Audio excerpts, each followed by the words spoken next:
আজ প্রথম দফার নির্বাচনের প্রার্থী তালিকা ঘোষণা করতে পারে আইএসএফ।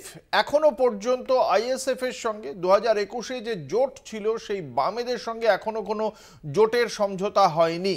ফলে সেক্ষেত্রে আজকে এই প্রার্থী তালিকায় কি হবে সেই নিয়ে একটা কৌতূহল রয়েছে। বিশদে জানবো, আমাদের সঙ্গে রয়েছেন আমাদের প্রতিনিধি দুর্গাদাস বন্দ্যোপাধ্যায়।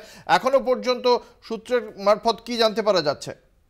দেখো, তুমি জানো যে ইতিমধ্যেই আইএসএফ রাজ্য কমিটির কার্যকরী সভাপতি শামসুর আলী মল্লিক আজ বিকেল 4:30টার সময় ফুরফুরা দরবার শরীফে আইএসএফ এর কার্যালয়েতে তারা আজকে তাদের প্রথম প্রার্থী তালিকা ঘোষণা করতে চলেছে।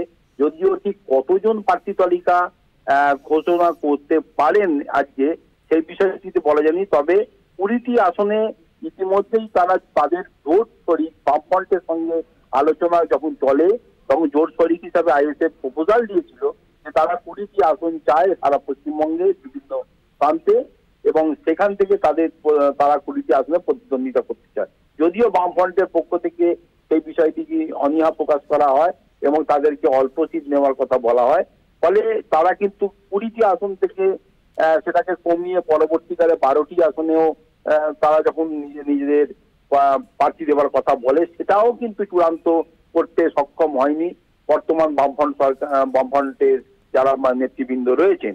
ফলে এতদিন পর্যন্ত অপেক্ষার পর আজকে কিন্তু প্রথম প্রার্থী তালিকা তারা ঘোষণা করতে চলেছে এবং মনে করা হচ্ছে আজ অন্তত 8টি সিটে তারা হয়তো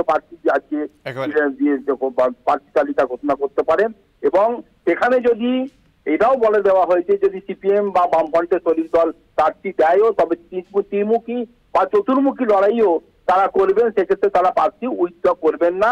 এবং সব থেকে বড় কথা হচ্ছে যে আইএসএফ এর একমাত্র আমাদের যিনি বিধায়ক সেই আব্বাস নওশাদ সিদ্দিকী আদৌ শেষ পর্যন্ত দক্ষিণ 24 পরগনা ডায়মন্ড হারবার কেন্দ্র থেকে প্রতিদ্বন্দ্বিতা করবেন কিনা সেটাও আজকে কিন্তু চূড়ান্ত হয়ে যায়।